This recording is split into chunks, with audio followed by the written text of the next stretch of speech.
warahmatullahi wabarakatuh. Kembali lagi bersama saya Elsa Brianaza dari Sosiologi 2019C dengan NIM 078. Di sini saya akan melakukan wawancara terkait perubahan sosial bersama guru sosiologi yaitu Pak Arif.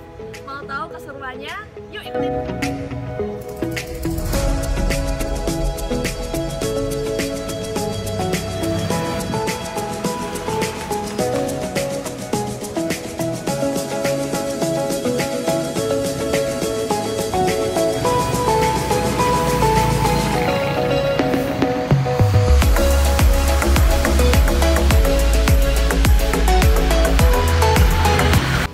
Bapak, apa itu perubahan sosial?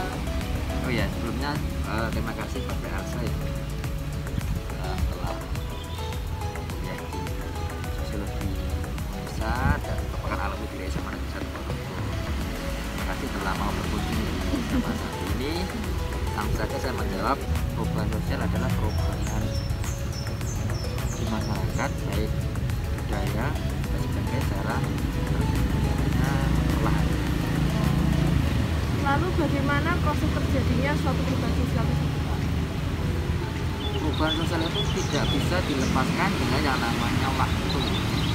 Di waktu perubahan sosial itu kan relatif, artinya mengalami proses itu ada masyarakat yang mengalami cepat, ada yang lambat, atau ada yang masyarakat secara terbuka menerima atau tertutup. Jadi itu nanti banyak faktor yang mempengaruhi bagaimana proses perubahan tersebut.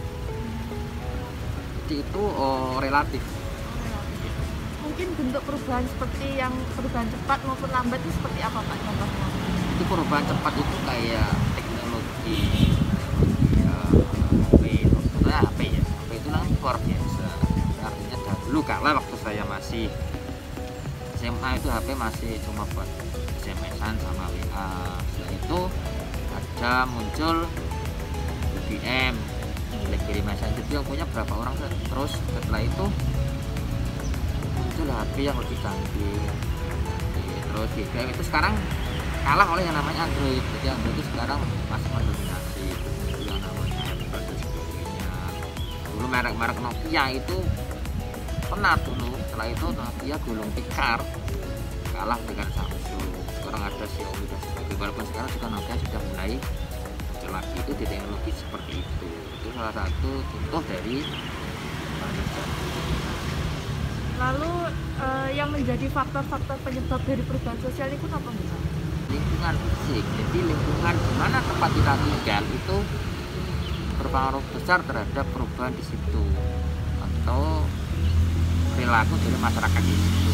Contohnya kalau di sini di Ngebel itu kan tempatnya kan dingin, terus jadi masyarakatnya di sana itu mayoritas kebun, artinya yang ditanam itu bukan padi.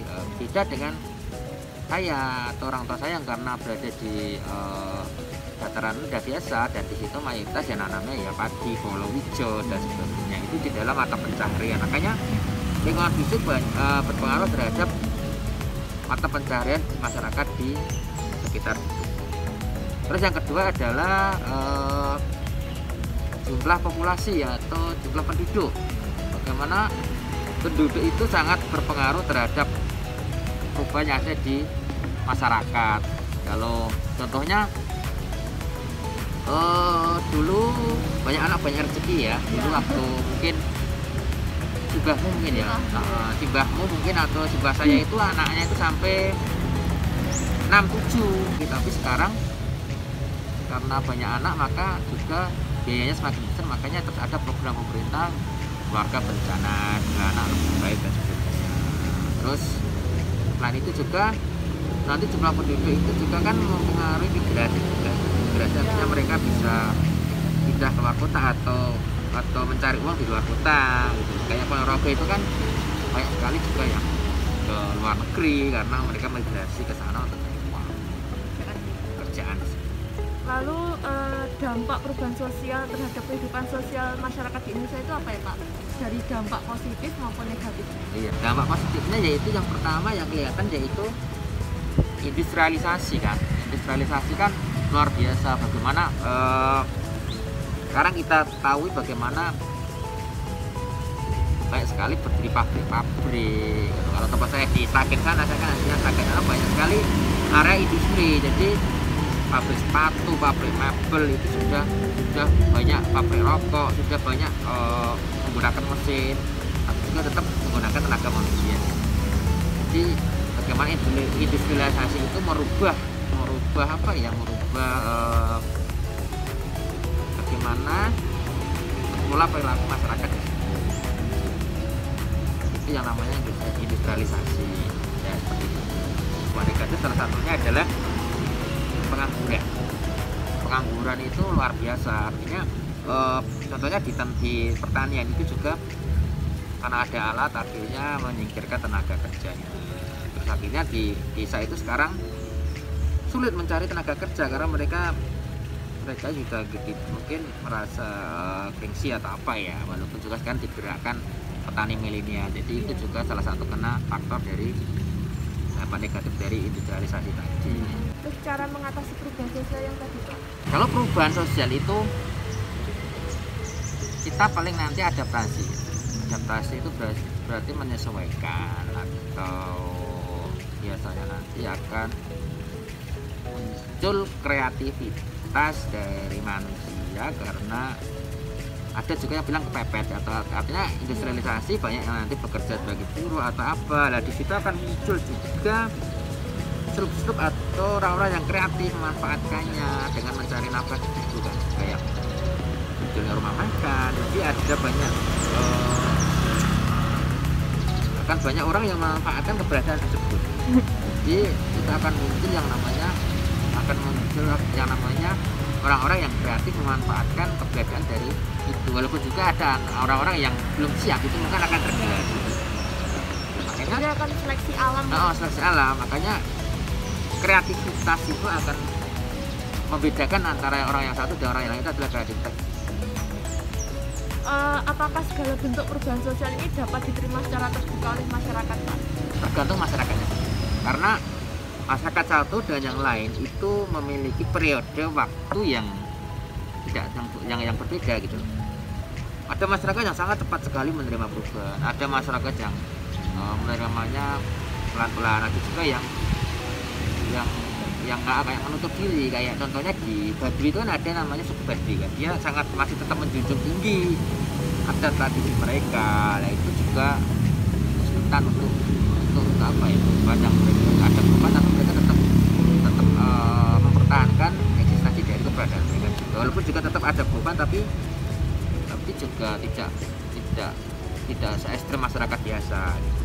Makanya masyarakat yang mana dulu nanti itu sangat besar terhadap perubahan. Lalu teori sosiologi apa Pak yang relevan untuk menjelaskan perubahan sosial ini? Kan dalam sosiologi banyak ya, ada beberapa teori ya. Nanti biasanya tergantung dari sisi mana kita ambil. Ada yang namanya teori perkembangan atau linear itu. Artinya masyarakat berkembang dari tradisional menuju ke arah yang modern. Itu kan berarti masyarakat mengalami perubahan tadi, karena perkembangan zaman akhirnya dari yang sederhana menuju yang modern. Ada juga teori siklus. Terus siklus bagaimana masyarakat itu perubahannya itu biasanya mengulang-ulang, mungkin bisa 5 tahun atau 10 tahun atau berapa tahun kemudian diulang-ulang.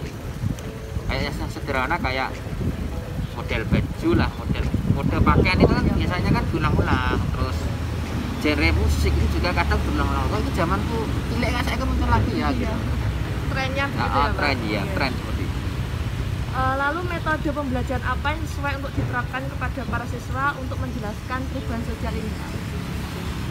Karena kalau sosiologi itu kan kalau teoritis kan kadang siswa juga bingung, ngantuk, nggak semangat. Makanya yang paling efektif yaitu kalau saya itu anak-anak itu mengamati, atau anak-anak itu nanti wawancara perubahan apa yang ada di sekitarnya, atau perubahan apa yang mereka kira-kira minati.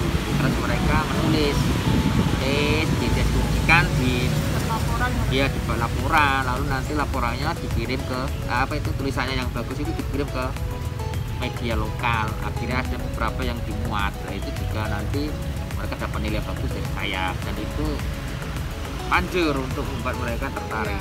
Selanjutnya, perubahan sosial ini erat hubungannya dengan globalisasi, yang mana menggeser pola pikir serta perilaku masyarakat Indonesia dari yang semula tradisional kini menjadi masyarakat modern.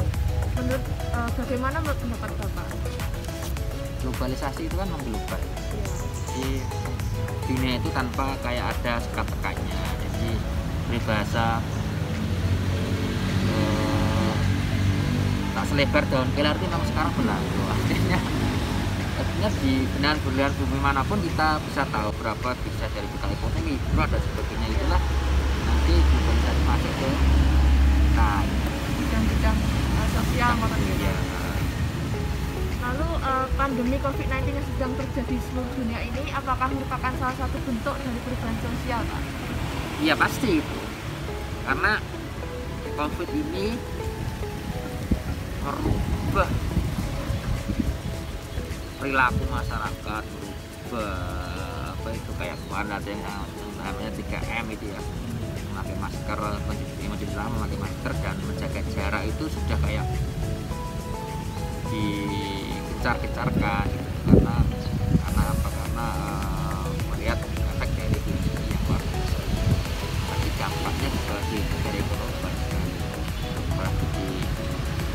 banyak sekali pengangguran, apalagi di bidang pariwisata itu banyak sekali yang merasakan, banyak yang belum tukar pupus, apalagi banyak yang beli mobil tangan dan gimana, itu cuma satu dalam sisa satu bidang ya, belum yang lainnya. Dan ini memang efek dari virus yang tidak kelihatan ini memang memukul sisi kehidupan dari masyarakat. Makanya orang yang kreatif tadi yang bisa eksis di situ, Bisa tetap bertahan, iya, biar bisa bertahan atau malah mereka melihat peluang. Jadi di balik itu kan ada peluang gitu. Apa yang bisa memanfaatkan peluang itu yang bisa sampai. Lalu pertanyaan terakhir, bagaimana kontribusi para sosiolog terhadap perubahan sosial yang terus terjadi ini, Pak? Sosiolog kan bisa memberi masukan atau bisa memberi solusi terhadap perubahan yang ada yang kira-kira membuat yang terjadi di masyarakat ini. Jadi mereka bisa ide-idenya bisa disimpangkan atau bisa memberikan sebuah ide. Jadi peran sosiolog sangat luar biasa di sini, dan bagaimana kita lihat biasanya nanti kalau ada sesuatu mengenai hal itu, biasanya nanti sosiolog memberikan komentar atau ada yang menulis tentang apa lalu solusinya gimana. Jadi peran sosiolog itu sangat luar biasa, bermanfaat bagi